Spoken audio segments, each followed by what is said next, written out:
जय Hind. YouTube channel बुंदे पे आपका स्वागत है। आज का टॉपिक है अक्टूबर महीने का 2022 का बिहार का मोस्ट इम्पोर्टेंट करंट अफेयर्स है। यहाँ केवल वही क्वेश्चन लिया गया है जो आपको बिहार के एग्ज़ामों में दिख जाए। खास करके ये 68वीं बीपीएससी के लिए से शुरू किया गया है, लेकिन ये बिहार के सभी कम्पिटिटिव एग्ज़ामों में यहाँ से क्वेश्चन आपको दिखेगा। देखिए, एक प्रश्न जो हर नए छात्र के मन में आता है कि करंट एग्ज़ाम में कहाँ से पूछा जाएगा और कितने महीने या साल पीछे से पूछा जाएगा। तो देखिए, जिस महीने में जिसका एग्ज़ाम हुआ है उस महीने से 1 या 2 महीने पीछे से करंट पढ़ लें तो काम हो जाएगा। जैसे कि 67वीं बीपीएससी का एग्ज़ाम 30 सितंबर 2022 का हुआ, तो 68वीं बीपीएससी के लिए हम कहाँ से करंट पढ़ें? तो 1 महीने पीछे यानी कि सितंबर महीना से पढ़िए, या और आगे जाइए तो 2 महीना अगस्त महीने से पढ़ सकते हैं। इससे ज़्यादा पीछे से नहीं आएगा। हालांकि आपको 1-2 क्वेश्चन तो 1-2-3 साल पीछे का करंट आपको पूछ देता है, तो उसके लिए उतना टेंशन लेना नहीं है। 1 या 2 महीने पीछे से पढ़ना शुरू कर दीजिए करंट, आपको उससे करंट लड़ जाएगा। क्योंकि करंट का बहुत अहम भूमिका है।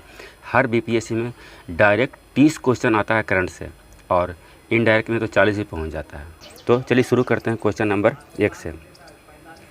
क्वेश्चन नंबर 1 है NSO नेशनल स्टैटिस्टिकल ऑफिस यानी कि राष्ट्रीय सांख्यिकी कार्यालय के 2021-22 के आंकड़ों के अनुसार 10.9% के विकास दर के साथ देश में तीसरे स्थान पे कौन सा राज्य है?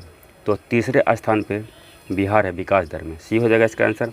पहले स्थान पर आंध्र प्रदेश और दूसरे स्थान पर राजस्थान और तीसरे स्थान पर बिहार है 10.9% के विकास दर के साथ। अगला प्रश्न, सबसे छोटी भाप इंजन जिसका नाम है मिस मफेट को किस रेल कारखाने का धरोहर घोषित किया गया है? तो ये जमालपुर रेल कारखाने का धरोहर घोषित किया गया है। डी हो जाएगा इसका आंसर। और इसका निर्माण 1928 ईस्वी में ब्रिटेन में बनाया गया था, ब्रिटेन में किया गया था। अगला प्रश्न, नीति आयोग द्वारा जारी डेल्टा रैंकिंग जारी कौन किया है? नीति आयोग। डेल्टा रैंकिंग में स्वास्थ्य के क्षेत्र में कौन सा जिला बिहार में प्रथम स्थान पे है? तो बिहार में प्रथम स्थान पे बेगूसराय है। ए हो जाएगा इसका आंसर, बेगूसराय। अगला प्रश्न, बिहार सरकार ने जीविका कार्यक्रम के तहत कौन सा कार्यक्रम? तो जीविका कार्यक्रम के तहत जब्त शराब की बोतलों से चूड़ियाँ बनाने का कारखाना किस जिले में स्थापित किया जाएगा? तो चूड़ियाँ बनाने का कारखाना पटना में स्थापित किया जाएगा। बी हो जाएगा इसका आंसर, पटना में। अगला प्रश्न, 100% डिजिटल बैंकिंग वाला बिहार का पहला जिला कौन है? देखिए, 100% डिजिटल बैंकिंग वाला बिहार का पहला जिला, तो ये पहला जिला जहानाबाद हो जाएगा। लगता है कि पटना होगा, लेकिन नहीं, जहानाबाद। डी हो जाएगा इसका आंसर, जहानाबाद। अगला प्रश्न, 2021-22 में देश में मशरूम का सबसे बड़ा उत्पादक राज्य 10.82% के साथ कौन बन गया है? तो बिहार बन गया है। मशरूम उत्पादन में प्रथम राज्य बन गया है। ए हो जाएगा इसका आंसर।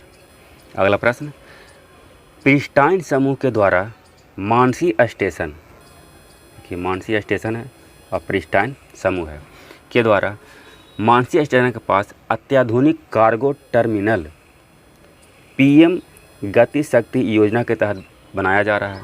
यह किस जिले में है? तो प्रिस्टाइन नहीं, मानसी स्टेशन जो है, जो किस जिले में पूछ रहा है, तो यह खगड़िया में है। बी हो जाएगा इसका आंसर, खगड़िया में प्रिस्टाइन समूह के द्वारा मानसी स्टेशन पे अत्याधुनिक कार्गो टर्मिनल PM गति शक्ति योजना के तहत बनाया जा रहा है। और एक और है पूसा में भी कार्गो टर्मिनल बनाया जा रहा है, जो अडानी ग्रुप के द्वारा बनाया जा रहा है। और पूसा है जो आपको समस्तीपुर में है। 2 तरह का ये क्वेश्चन है, दोनों ध्यान रखेंगे। अगला प्रश्न, NTCA national tiger conservation authority, देखिए इसकी स्थापना वन जीव संरक्षण अधिनियम 1972 के तहत 2005 में किया गया था एनटीसी का सीए का स्थापना।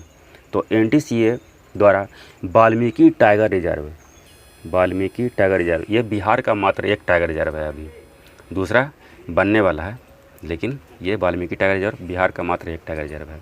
कि एक आदमखोर बाघ को बगहा एक स्थान है, बगहा में मारने का आदेश जारी किया गया, क्योंकि यह आदमखोर बाघ है जो वहाँ के 9 व्यक्तियों का हत्या कर चुका था, इसलिए इसे मारने का आदेश दिया गया। यह टाइगर रिजर्व किस ज़िले में है, यह चर्चा में रहा। टाइगर रिजर्व तो किस ज़िले में है, तो ये टाइगर रिजर्व आपका पश्चिम चंपारण में है। डी हो जाएगा इसका आंसर, पश्चिम चंपारण में वाल्मीकि टाइगर रिजर्व है।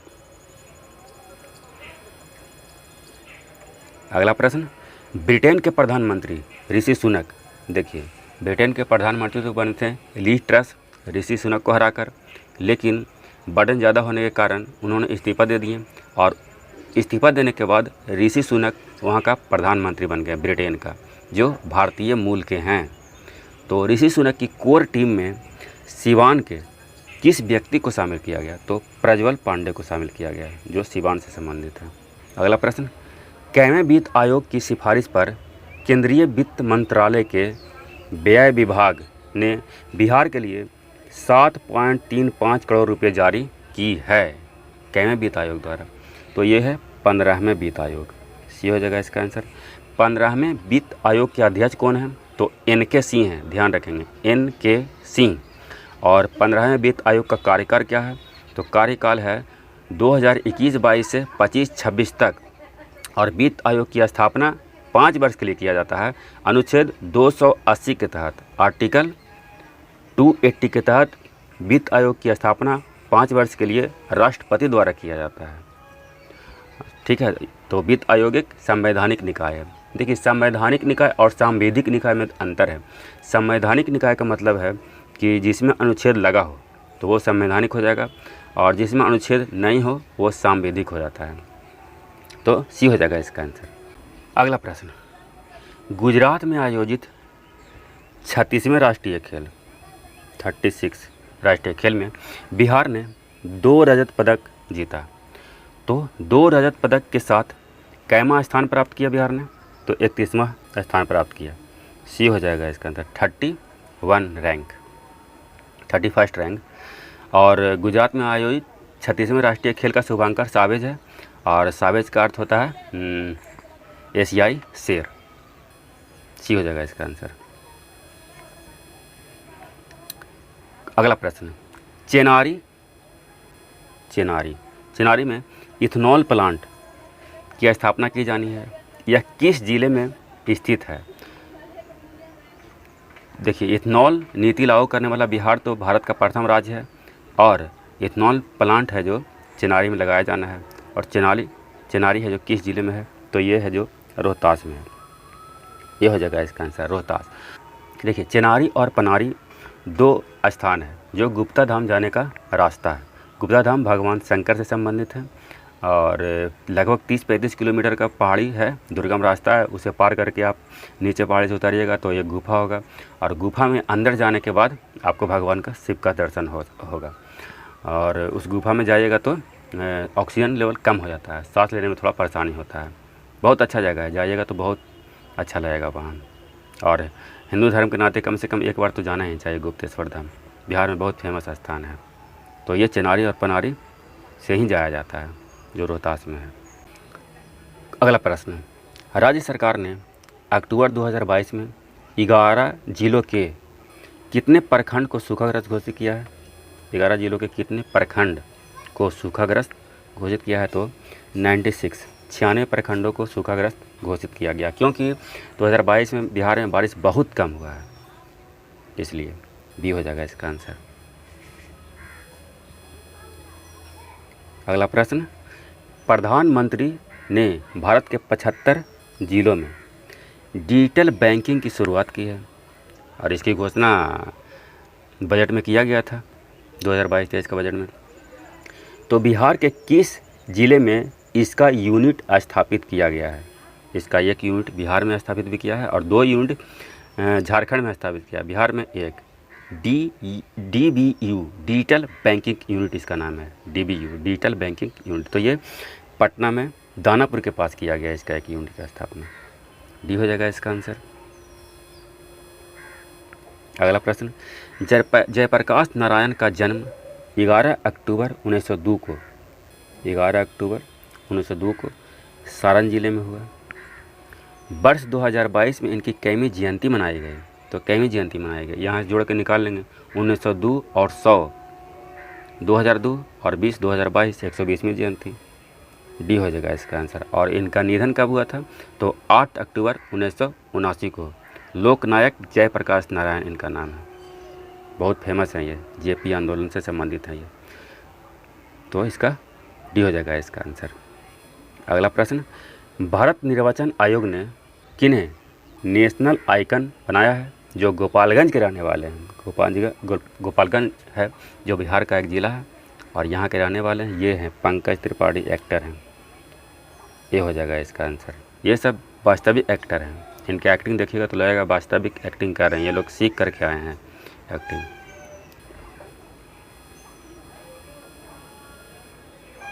अगला प्रश्न, सभी पंचायतों में किसान चौपाल आयोजित करने के लिए मुख्यमंत्री ने किस अभियान की शुरुआत की है? तो ये है जो रबी महाअभियान, रबी महाअभियान। डी हो जाएगा इसका आंसर।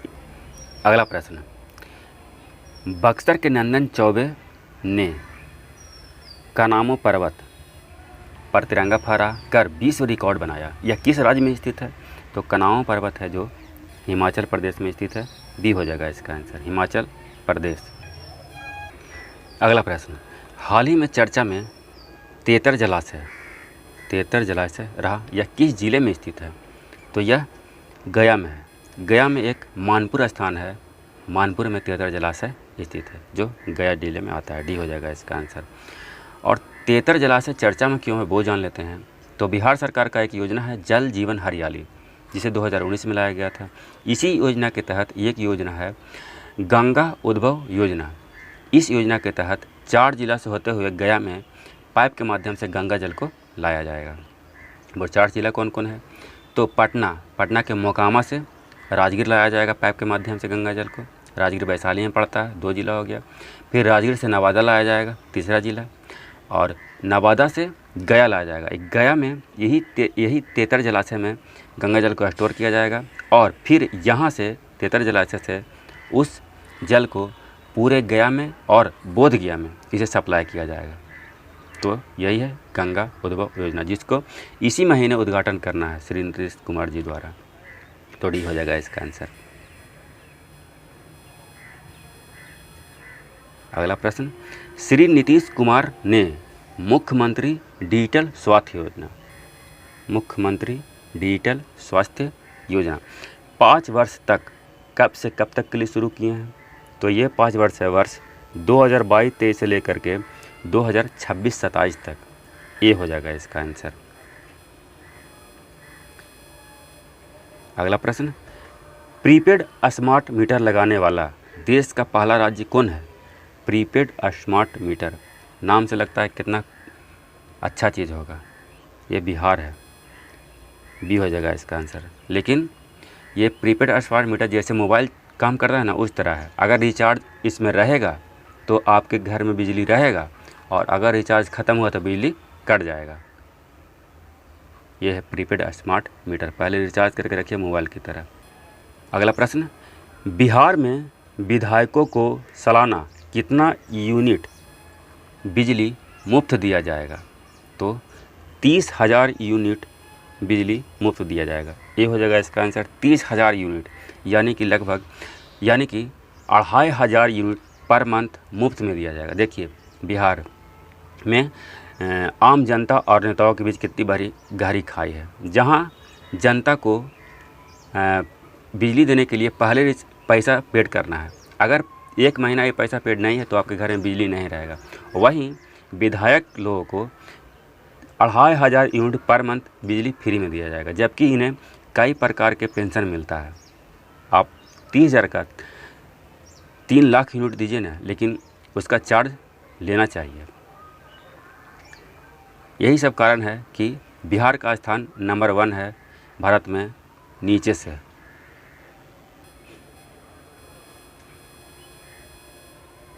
अगला प्रश्न, केंद्रीय भूजल बोर्ड की रिपोर्ट के अनुसार बिहार के 9 जिलों, देखिए कहीं कहीं ये 7 जिला दे रहा है, कहीं कहीं 6 भी जिला दे रहा है, तो इस पर थोड़ा ध्यान दे दीजिएगा कि भूजल में किसकी मात्रा 30 पार्ट पर बिलियन 30 ppb से अधिक हो गए, पार्ट्स पर बिलियन। तो यूरेनियम भी हो जाएगा इसका आंसर। यूरेनियम की मात्रा 30 पार्ट पर बिलियन से अधिक हो गई है। अगला प्रश्न, बिहार के सबसे लंबा नदी पुल भागलपुर में NH 106 पर बनाया जा रहा है। यह किस नदी पर बनाया जाएगा? तो यह कोसी नदी पर बनाया जाएगा। बी हो जाएगा इसका आंसर। और कोसी नदी को बिहार का शोक कहा जाता है। कोसी नदी का उद्गम नेपाल से है और बिहार में सुपौल से प्रवेश करती है और कटिहार में कुर्सेला नामक स्थान पर जाकर के गंगा नदी में मिल जाती है। कोसी नदी बिहार का मुख्य नदी है, बिहार के शोक के नाम से जाना जाता है। नदी के बारे में अगर आपको बिहार की नदियों के बारे में डिटेल से जानना है तो एक बिहार की नदियों पे वीडियो बना हुआ है, उसे देख लीजिए, बहुत डिटेल में उसमें नदी के बारे में बताया गया है। बी हो जाएगा यहाँ आंसर। और ये हो गया इस सेट का आखिरी क्वेश्चन। गेटवे ऑफ बंगाल किस जिले को कहा जाता है जो बागमती नदी के पूर्वी तट पर स्थित है? तो ये है जो दरभंगा को कहा जाता है। डी हो जाएगा इसका आंसर। प्रमुख 2 नदी है, बागमती और एक है कमला। बागमती और कमला दोनों दरभंगा से होकर गुजरती है। तो ये कुछ इम्पोर्टेंट क्वेश्चन था जिसे बिहार के एग्जाम में आने की संभावना बहुत है। वीडियो देखने के लिए बहुत बहुत धन्यवाद। यदि वीडियो पसंद आए तो लाइक, सब्सक्राइब और शेयर करना ना भूलें। जय हिंद।